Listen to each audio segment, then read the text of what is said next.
कि किस तरह से जो बीजेपी की रणनीति है क्या वो कामयाब हो पाएगी, और कांग्रेस को जो झटके लगे हैं दो बड़े नेताओं के आने के बाद, क्या उससे पार्टी उबर पाएगी।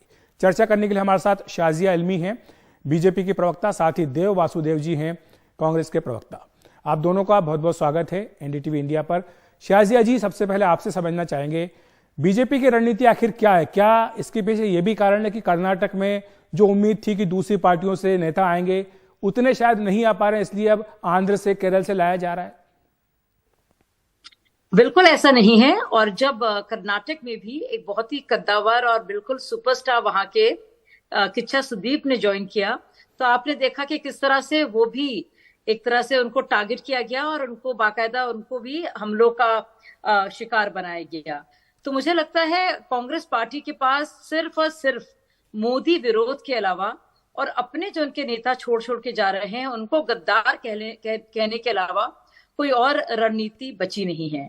और बात सिर्फ कर्नाटक की नहीं है, बात संयुक्त देश की है। अब आप देखिए, अब आज हम नेताओं की बात करेंगे तो पुराने मुख्यमंत्री लेवल पर जो लोग रहे हैं कांग्रेस के साथ, कद्दावर नेता जो रहे हैं, बहुत ही सीनियर और वरिष्ठ नेता जिन्होंने कांग्रेस के जो के आला कमान का भी हिस्सा रहे हैं और जिनके संगठन के कुशलता को देखकर भी वो उन्होंने कांग्रेस का हमेशा साथ निभाया है। एक एक करके वो क्यों छोड़कर जा रहे हैं? ऐसा क्या है एक शाही मानसिकता कांग्रेस पार्टी के अंदर जो इतनी रच बस गई है कि कोई भी सीनियर लीडर वहां पे घुटन महसूस करता है और वो चाहता है कि उसको अपनी इज्जत जो वो डिजर्व करता है, जिसका वो मुस्तहक है, उसके हिसाब उसको ओहदा मिले, पद मिले, रुतबा मिले और अवसर मिले। सबसे जरूरी चीज अवसर और इज्जत की बात है। और मुझे लगता है ये इसकी बहुत कमी लोग महसूस करते हैं कांग्रेस में। और ये मैं इसलिए आक रही हूं क्योंकि मैं सिर्फ और सिर्फ जो त्याग पत्रों का सिलसिला लगा रहा है कांग्रेस पार्टी में, उसको आक कर, उसको समझकर एक यही अनुमान लगाया जा सकता है। क्योंकि ज्यादातर नेता जो छोड़कर जाते हैं वो यही कहते हैं कि ना तो हमें अवसर मिला, ना हमें इज्जत मिली। जी, तो देव वासुदेव जी से इस पर जवाब ले लेते हैं, लेकिन उससे पहले मेरा एक प्रश्न भी है। वासुदेव जी, क्या कारण है कि झटका पे झटका कांग्रेस पार्टी को लग रहा है? आप चुनाव लड़ रहे हैं कर्नाटक में, लेकिन केरल में, आंध्र प्रदेश में बगावत हो रही है। नमस्कार। ये कोई कांग्रेस का विखंडन मैं नहीं कहूंगा, क्योंकि ऐसे नेता है ये जिनका कोई एक्चुअली विचारधारा में कट्टरता नहीं हो और ये कोई उनके अस्तित्व बिखर गए हो और इनके कोई कोर्ट में मामले दर्ज हो, ऐसे ही लोग छोड़कर जा रहे हैं कांग्रेस पार्टी को। इनकी मैं ये नहीं करता कि कांग्रेस का बल कोई ज्यादा हो गया या कम हो गया, लेकिन ऐसे लोगों की हमारे राष्ट्रीय नेता राहुल गांधी जी ने बहुत ही स्पष्ट तरीके से बताया था कि डरो मत, जिसको डरना है हमारे साथ नहीं रहना है। क्योंकि यहाँ पर क्या है कि कांग्रेस एक कार्यकर्ता वाला पार्टी है और भीतर से लेकर ऊपर तक कार्यकर्ता आज भी है। आप आज देख रहे हो कि दो नेता ऐसे लोग चले गए हैं जिनकी उतनी बड़ा दायित्व नहीं था राजनीति में आज के काल में। अगर आप देखा जाए तो 3 दिन पहले कर्नाटक में विधान परिषद से 2 सदस्य और विधानसभा से 2 सदस्य कांग्रेस में आए हैं, तो इसका कोई चर्चा नहीं हो रहा है। तो कर्नाटक में चुनाव है और आप आंध्र प्रदेश और केरला से 2 नेता लेके जा रहे हो, तो इसमें कोई बड़ी इतना कोई भाजपा के लिए इतना कोई बड़ा ये नहीं होता है। क्योंकि इतनी असुरक्षित क्यों लगता है भाजपा को कभी भी ऐसे होने पर, इतनी निराश क्यों होती है? मैं एक बात आज बोलना चाहता हूं मेरे भाजपा के काउंटर पार्ट को वहां पर, और अब बाहर वालों की बात तो सुनते नहीं है। वाजपेयी जी की एक बहुत ही लोकप्रिय कविता है, वो बोलते हैं कि छोटे मन से कोई बड़ा नहीं होता और टूटे मन से कोई खड़ा नहीं होता। तो मैं क्या कह रहा हूं कि आज विपक्ष की एकता की बात आप ले लो, तो मैं आपको महज 2 उदाहरण से पूरा भारत के राजनीति का विपक्ष का एकता कौन ठहरा के रह कर सकता है मैं बोलता हूं।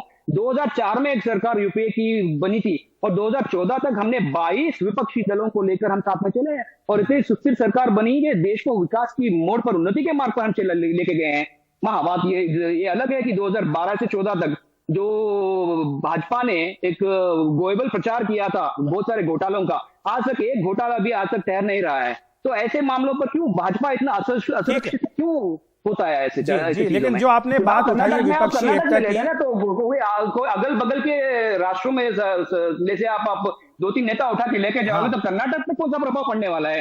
चाहे आप आंध्र प्रदेश हो या तेलंगाना।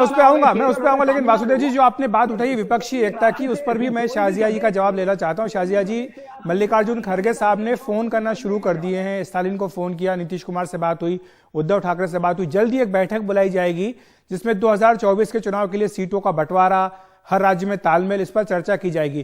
क्या आपको लगता है कि जो बजट सत्र में एकता देखने को मिली थी, 19 पार्टियां इकट्ठी हुई थी, अब ये आगे भी जारी रह सकता है और ये बीजेपी के लिए परेशानी खड़ी कर सकता है? देखिए, विपक्ष के नेता अगर उनको सबको कोई जोड़ता है तो एक मोदी विरोध वही एक गोंद है जो उनको जोड़ के रखता है। इसके अलावा उनके मन में ना तो कोई विचारधारा है, ना कोई कर्तव्य है और उसकी भावना, ना ही जनता के प्रति सेवा भावना। वाजपेयी जी की कविता मैं भी पढ़ूंगी, कर्तव्य पथ पर जो भी मिला ये भी सही वो भी सही, वरदान नहीं मांगूंगा, हो कुछ भी पर हार नहीं मानूंगा। तो भारतीय जनता पार्टी की भी शुरुआत जो है आप जानते हैं कि 2 सीटों से हुई और कुछ ना कुछ तो था उस पार्टी में और उनके इसी कर्तव्य पथ पर कि लोग आए और लोग गए, लेकिन भारतीय जनता पार्टी सिर्फ और अब सिर्फ अपनी सोच और अपने जो उसके संकल्प थे उसके आधार पर चलती रही। ऐसा क्या है विपक्षी पार्टियों में जो सबको जोड़ता है? वो सिर्फ एक है कि एक मोदी के प्रति नफरत, लेकिन देश के लिए कर्तव्य भावना को लेकर कोई भी ब्लूप्रिंट नहीं, कोई भी नक्शा नहीं, कोई भी सकारात्मक ऊर्जा नहीं। और मुझे लगता है एक नकारात्मक ऊर्जा से जुड़ने वाले लोग जिन्हें सिर्फ और सिर्फ मोदी के खिलाफ जहर उगलना है, अपने आप में खुद ही नहीं जुड़े हुए हैं, क्योंकि और कोई चीज उनको नहीं जोड़ कर रखती है। और यही वजह है कि सुबह से शाम, जैसे कि गुलाम नबी आजाद जी ने भी कहा, अगर बाकायदा आपसे कहा जा रहा है कि आप सिर्फ और सिर्फ गाली बके, अपशब्द बोले मोदी जी को, उससे अब काम नहीं होने वाला है। बहुत कुछ करने की जरूरत होती है। तो क्या दमखम है इन पार्टियों में लड़ने का? जी, और पूछ लेते हैं, तो सब पार्टियां कर सकती हैं, लेकिन बिल्कुल देव वासुदेव जी से सवाल पूछ लेते हैं। आपने अटल जी की कविता सुनाई, शाजिया जी ने भी उसका जवाब दे दिया। आपने यूपीए सरकार की बात की कि आपके पास 22 पार्टियां थी, अटल जी के पास 24 पार्टियां थी, उन्होंने 6 साल तक एनडीए की सरकार चलाई। लेकिन सवाल यह है कि क्या आपकी एकता बनी रह सकती है? क्योंकि जैसा कि शाजिया जी कह रही हैं, मुद्दा केवल एक ही आपका, मोदी विरोध। मेरा एक वो उदाहरण का और एक अंग भी था। अगर ये मीडिया में आज तक चर्चा में नहीं आया कि 2014 में जब एनडीए की सरकार बनी थी, 19 दल उनके साथ थे। आज 19 के 19 दल उनको छोड़ के चले गए। तो विपक्ष की एकता जो पार्टी बनाए रख सकती है वो कांग्रेस ही है। 2014 से लेकर उनमें जरूरत कहाँ है वासुदेव जी? 300 सीटें उनके पास हैं।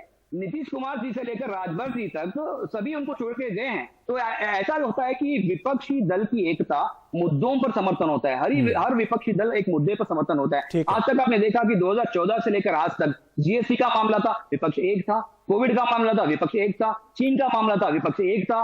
नोटबंदी का मामला था, विपक्ष एक था। ऐसे हर मुद्दे पर समर्थन कांग्रेस को मिलता रहा है और मिलता रहेगा। और मैं शाजिया अल्मी जी को आज इस बात का आश्वासन देना चाह रहा हूं कि जब समय संपूर्ण हो, जब समय परिपक्व हो और समय सही हो ना, तब पूरा विपक्ष कांग्रेस के साथ खड़ा रहेगा और इसमें भाजपा को कोई सुरक्षित होने की बात नहीं है। आप लड़िए, कर्नाटक में चुनाव लड़ रही है तो लड़िए, तो अगल बगल के राज्यों से नेताओं को उठाओगे तो इसका मनोबल, आप कांग्रेस का मनोबल तोड़ नहीं बिल्कुल। तो क्या कांग्रेस का मनोबल तोड़ने का प्रयास किया जा रहा है इस तरह से नेताओं को शामिल करा करके? और एक तरफ जब विपक्षी एकता की बात हो रही है, दूसरी तरफ कांग्रेस के अपने लोग छोड़ करके जा रहे हैं, तो ये एक चर्चा है जो आगे भी चलती रहेगी। कर्नाटक चुनाव की अभी शुरुआत हुई है, आगे आगे देखते हैं होता है क्या। बहरहाल आप दोनों का बहुत बहुत शुक्रिया हमारे साथ जुड़ने के लिए, अपनी बात रखने के लिए।